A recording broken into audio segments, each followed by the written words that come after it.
বাইজিদ বুস্তামি আইয়া কইলো আমি চা দোকানে টেলিভিশন দেখা বন্ধ করব না, তো আপনার বদলাবে কে?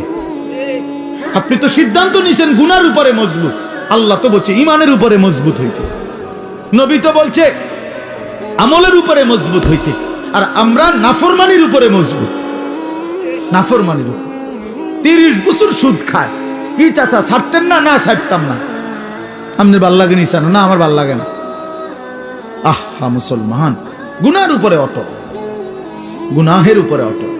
তোমরা ছেলেরা যারা বাবা 365 দিনে কোনোদিন নামাজ পড়ো না, তো তুমি সিদ্ধান্ত নিয়ে নিছো তুমি আল্লাহর নাফরমানির উপরে অটল। মনে রাখো বাপ, একদিন ফেরেশতা একটা লাথি দিয়া জাহান্নামে।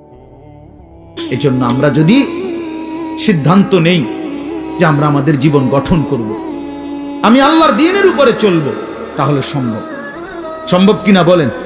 এই জন্য আন্তরিক হইতে হয়, এই কথাটা বুঝাইলাম। মনোযোগী হইতে হয়। আন্তরিকতা না দেখাইলে, মনোযোগ না দিলে, আপনি বিষয়টা দিলে উপলব্ধি করতে হবে যে আসলে আমার আল্লাহকে মানা দরকার, আমার রসুল সাল্লাল্লাহু আলাইহি সাল্লামকে আমার মানা দরকার। আমার কবর আছে, আমার কবর হবেই হবে। আমার লগে সবাই না মরুক, আমি মরে যাব। আমার লগে সবাই একই সাথে মরে যেতে হবে, এটা কোনো জরুরি না। জরুরি কথা বলেন না কেন? এটা জরুরি বিষয়। আমরা সবাই একই দিনে মরতে হইব, তাহলে আমি তো মরে যাব, আমি তো মরেই যাব।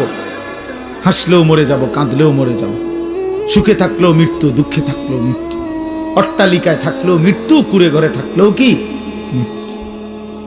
মৃত্যু আমার হবেই হবে, আমাকে একা চলে যেতেই হবে, সবাইকে রেখে আমাকে একাই ফিরতে হবে আমার আপন ঘরে, আমার কবরে, আমার হাসরে। অতএব আমাকে যেহেতু ফিরতেই হবে, আমাকে যেহেতু বন্ধু যেতেই হবে, যেখানে আমাকে নিশ্চিত যেতে হবে, এর জন্য প্রস্তুতি নেওয়াই ভালো। এটাই বুদ্ধিমানের উচিত। আজ যদি এমন হইতো কোনো না কোনো কৌশলে আমি মৃত্যু থেকে বাঁচতে পারলাম, বা কেউ কেউ বাঁচছে, তাইলে তো ঠিক ছিল, আমি সেই লাইনে চেষ্টা করতাম। কিন্তু সেটা কোথায়? এই পৃথিবী কাউকে থাকতে দিছে কিনা বলেন না কেন? তো পৃথিবীর মনে করেন 1000 বছর বয়স্ক কোনো লোক পৃথিবীতে আছে যে আজ 1000 বছর যাবত উনি মরে না?